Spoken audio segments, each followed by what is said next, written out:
ಪಾಕ್ ವಿರುದ್ಧ ಪ್ರತಿ ದಾಳಿಗೆ ಬಿಎಸ್ಎಫ್ಗೆ ಸಂಪೂರ್ಣ ಅಧಿಕಾರ. ಪಾಕ್ ದಾಳಿಯನ್ನ ಬಲವಾಗಿ ಪ್ರತಿರೋಧಿಸೋದಕ್ಕೆ ಸೂಚನೆ ಸಿಕ್ಕಿದೆ. ಪಾಕಿಸ್ತಾನದಿಂದ ಗುಂಡಿನ ದಾಳಿಯ ಬೆನ್ನಲ್ಲೇ ಬಿಎಸ್ಎಫ್ಗೆ ಸೂಚನೆ ಹೊರಟಿದೆ. ಪಾಕ್ ದಾಳಿಗೆ ಕಾಶ್ಮೀರದಲ್ಲಿ ಬಿಎಸ್ಎಫ್ ಯೋಧ ಹುತಾತ್ಮರಾಗಿದ್ದಾರೆ ಅನ್ನೋ ಮಾಹಿತಿ ಸಿಗ್ತಾ ಇದೆ. ಪಾಕಿಸ್ತಾನದ ಶೆಲ್ಲಿಂಗ್ ದಾಳಿಗೆ ಬಿಎಸ್ಎಫ್ ಯೋಧ ಬಲಿಯಾಗಿದ್ದಾರೆ. ಗುಂಡು ಮತ್ತು ಶೆಲ್ಲಿಂಗ್ ದಾಳಿಗೆ ಬಿಎಸ್ಎಫ್ನ 7 ಯೋಧರಿಗೆ ಗಾಯ ಆಗಿದೆ ಅನ್ನೋದು ಈಗ ಬರ್ತಾ ಇರೋ ಮಾಹಿತಿ. ಅದರಲ್ಲಿ ಒಬ್ಬ ಯೋಧ ಹುತಾತ್ಮರಾಗಿದ್ದಾರೆ ಅನ್ನೋದ್ರ ಬಗ್ಗೆ ಕೂಡ ಮಾಹಿತಿ ಸಿಗ್ತಾ ಇದೆ. ರಣಹೇಡಿ ಪಾಕಿಸ್ತಾನ ಕದನ ವಿರಾಮ ಘೋಷಿಸಿ ಭಾರತದ ಜೊತೆ ಮಾತಾಡಿ ಅಂತ ಅಂಗಲಾಚಿ ಕದನ ವಿರಾಮ ಘೋಷಣೆಯ ನಂತರ ಈಗ ಮತ್ತೆ ತನ್ನ ಕುತಂತ್ರ ಮುಂದುವರೆಸಿದೆ. ಇದರಲ್ಲಿ ಒಬ್ಬ ಯೋಧ ಹುತಾತ್ಮರಾಗಿದ್ದಾರೆ ಅನ್ನೋದ್ರ ಬಗ್ಗೆ ಮಾಹಿತಿ ಇದ್ದು 7 ಜನರಿಗೆ ಗಾಯಗಳಾಗಿವೆ ಅನ್ನೋ ಮಾಹಿತಿ ಇದೆ.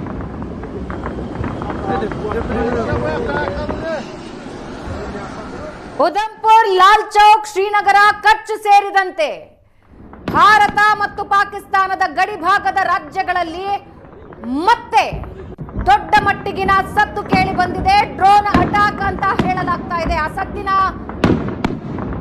ಆ ಸದ್ದು ನಮ್ಮ ಸ್ಕ್ರೀನ್ ನಲ್ಲೂ ನೀವು ಕೇಳಿಸ್ಕೊಳ್ತಾ ಇದ್ದೀರಾ. ದೃಶ್ಯದ ಜೊತೆ ಸದ್ದನ್ನ ಕೇಳಿಸ್ಕೊಳ್ತಾ ಇದ್ದೀರಾ.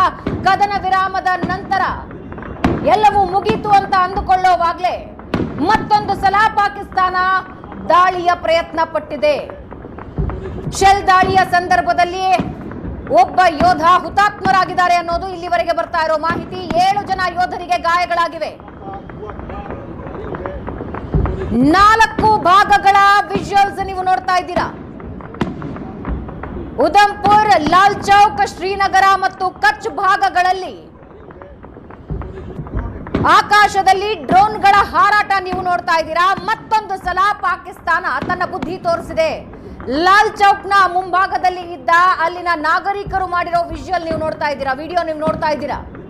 ಮತ್ತೊಂದು ಕಡೆ ಉಧಂಪುರ, ಶ್ರೀನಗರ, ಕಚ್ ಭಾಗಗಳಲ್ಲಿ ಜೋರಾದ ಸದ್ದು ಕೇಳಿ ಬಂದಿದೆ. ಅದರ ಜೊತೆಗೆ ಈ ದೃಶ್ಯಗಳು ಕಣ್ಣಿಗೆ ಬಿದ್ದಿವೆ.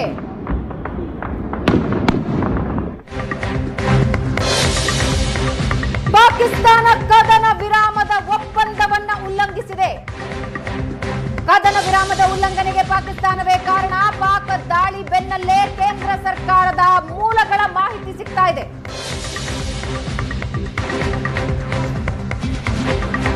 ಪಾಕಿಸ್ತಾನ ಕದನ ವಿರಾಮದ ಒಪ್ಪಂದವನ್ನ ಉಲ್ಲಂಘಿಸಿದೆ. ಕದನ ವಿರಾಮದ ಉಲ್ಲಂಘನೆಗೆ ಪಾಕಿಸ್ತಾನವೇ ಕಾರಣ. ಪಾಕ್ ದಾಳಿಯ ಬೆನ್ನಲ್ಲೇ ಕೇಂದ್ರ ಸರ್ಕಾರದ ಮೂಲಗಳ ಮಾಹಿತಿ ಇದು.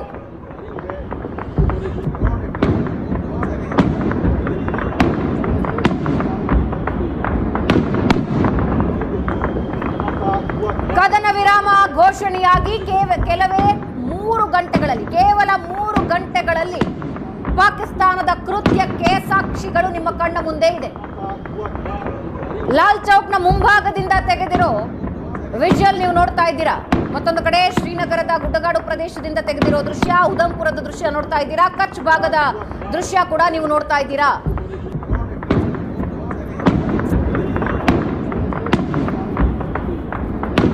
ಪಾಕಿಸ್ತಾನದ ನರಿಬುದ್ಧಿ ಏನು ಅನ್ನೋದಕ್ಕೆ ಉದಾಹರಣೆ ಇದು. ಕದನ ವಿರಾಮಕ್ಕೆ ಕಾಡಿ ಬೇಡಿ ಕದನ ವಿರಾಮ ಘೋಷಿಸುವಂತೆ ಮಾಡಿಕೊಂಡ ಪಾಕಿಸ್ತಾನ ಮತ್ತೆ ತನ್ನ ನರಿಬುದ್ಧಿಯನ್ನ ತೋರಿಸಿದೆ.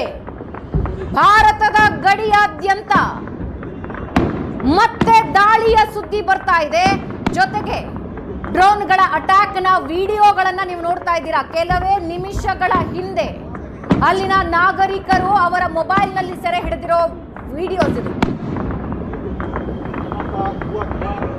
ಗಡಿ ಭಾಗದ ರಾಜ್ಯಗಳಲ್ಲಿ ಬ್ಲಾಕ್ಔಟ್ ಮಾಡಲಾಗಿದೆ.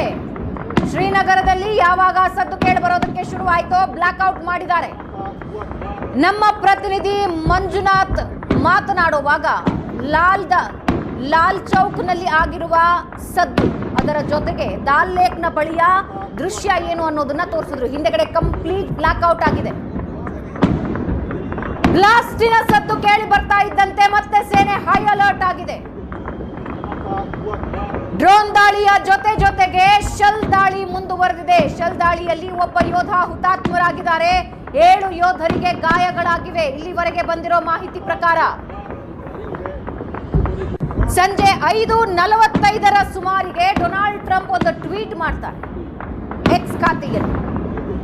ಭಾರತ ಮತ್ತು ಪಾಕಿಸ್ತಾನ ಕದನ ವಿರಾಮಕ್ಕೆ ಒಪ್ಪಿವೆ ಅಂತ. ಅದಾದ ಮೇಲೆ ಭಾರತದಿಂದ ಅಧಿಕೃತ ಮಾಹಿತಿ ಸಿಗತ್ತೆ.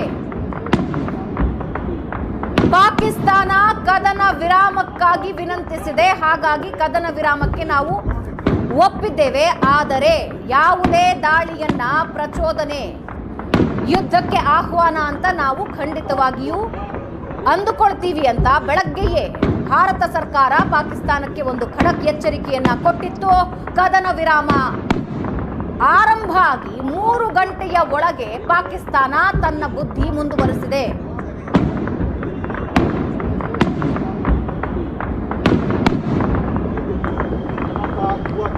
ಈಗ ನೀವು ನೋಡ್ತಾ ಇರೋ ಎಲ್ಲ ವಿಜುವಲ್ಗಳು ಕದನ ವಿರಾಮ ಘೋಷಣೆಯಾದ 2 ಗಂಟೆಯ ನಂತರ ಬರ್ತಾ ಇರೋ ದೃಶ್ಯಗಳಿವೆ. ಅಲ್ಲಿನ ಸ್ಥಳೀಯರು ಇನ್ನು ಮುಗೀತು, ಡ್ರೋನ್ಗಳ ಅಟ್ಯಾಕ್ ಆಗೋದಿಲ್ಲ, ಮಿಸೈಲ್ಗಳ ಅಟ್ಯಾಕ್ ಆಗೋದಿಲ್ಲ, ಸ್ವಲ್ಪ ಶಾಂತವಾಯಿತು ಅಂತ ಅಂದುಕೊಳ್ತಾ ಇರೋವಾಗ್ಲೇ ಮತ್ತೆ ಬ್ಲಾಸ್ಟಿನ ಸದ್ದು ಕೇಳಿದೆ, ಸೈರನ್ಗಳು ಮೊಳಗಿವೆ. ಹೊರಗಡೆ ಇದ್ದ ಜನ ಆಕಾಶದಲ್ಲಿ ನೋಡ್ತಾ ಇದ್ರೆ ಪಾಕಿಸ್ತಾನದ ನರಿಬುದ್ಧಿ ಏನು ಅನ್ನೋದು ಮತ್ತೊಮ್ಮೆ ಸಾಬೀತಾಗಿದೆ. ವಿಜುವಲ್ಸ್ ನೀವು ನೋಡ್ತಾ ಇದ್ದೀರಿ. ಪಾಕಿಸ್ತಾನ ಡ್ರೋನ್ನ ಮೂಲಕ ಅಟ್ಯಾಕ್ ಮುಂದುವರೆಸಿದೆ. ನಾಗರಿಕರ ಹಾಗೂ ಸೇನಾ ನೆಲೆಗಳನ್ನು ಗುರಿಯಾಗಿಸಿಕೊಂಡು ಮತ್ತೆ ಅಟ್ಯಾಕ್ ಮಾಡಿದೆ.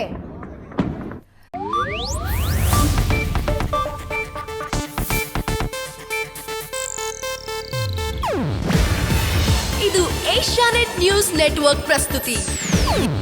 ನೀವು ನೋಡ್ತಿದ್ದೀರಾ ಏಷ್ಯಾನೆಟ್ ಸುವರ್ಣ ನ್ಯೂಸ್.